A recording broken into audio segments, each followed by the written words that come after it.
Hey guys, it's Miharu. What if Bianca had an apprentice in future Spyro games?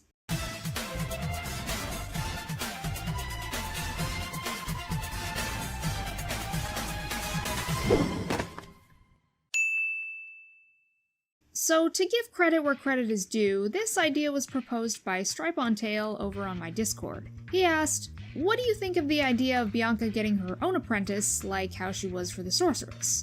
Naturally, I replied with the standard amount of enthusiasm I have when talking about this character. And I do mean it, this idea has a lot of potential. Bianca taking on an apprentice of her own could really help to expand her character arc even further, and there are a few different ways this could play out. The first being, she may not even want an apprentice at all.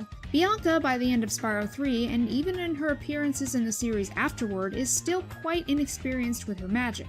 She never became a fully fledged sorceress herself, so taking someone under her wing may be too much for her to handle. But that's not the only reason.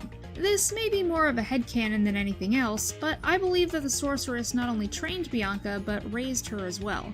As such, she may have subconsciously picked up certain aspects of her former mentor's personality. She would never go so far as to act in an abusive manner, of course, but I can imagine her being unwilling to become a teacher out of fear she might be too hard on her student. On the other hand, if Bianca did end up taking on an apprentice, there's no telling what kind of character they'll be. They could be evil, intent on learning magic for the sole purpose of destroying their enemies. Or maybe they're an ally, a fast learner, perhaps naturally gifted. But as positive as that may sound, it may pose a problem for our sorceress in training. Now, I'm not sure if Bianca is one to get jealous, but seeing her own student surpass her in something she's not even yet mastered might cause her to lose faith in her abilities, and those feelings of worthlessness from her time training under the sorceress might resurface. However, she's had a lot of practice when it comes to hiding how she really feels about things, whether it be intentional or not, and she wouldn't want to do anything to endanger the relationship between her and her student.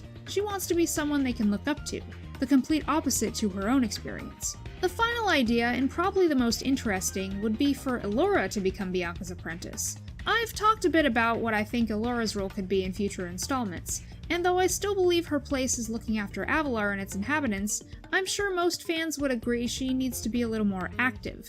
And what better way to help out both her own world and Spyro's than by learning magic? Plus, it would finally give us some long-awaited interaction between her and Bianca. I'm sure they could learn a lot from each other. That's gonna do it for this video, guys. Let me know what your thoughts are on Bianca having an apprentice in the comments below. As always, don't forget to subscribe for more casual gaming content, and I will see you next time. Until then, this is Miharu, signing off.